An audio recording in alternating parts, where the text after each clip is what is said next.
นะครับที่ทำการอำเภอสำโรงทาบนะครับจังหวัดสุรินทร์นะครับน้ำก็เริ่มท่วมขึ้นมาแล้วนะครับวันที่ 28 กันยายน 2565 นะครับเวลา 18 นาฬิกานะครับน้ำท่วมแล้วนะครับบริเวณอำเภอสำโรงทาบนะครับท่านใดที่จะมาติดต่อต้องเตรียมตัวให้ดีนะครับระวังน้ำท่วมด้วยนะครับ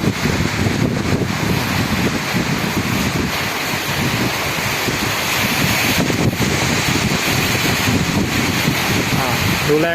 สุขภาพด้วยนะครับช่วงนี้พายุโนรูเข้าครับ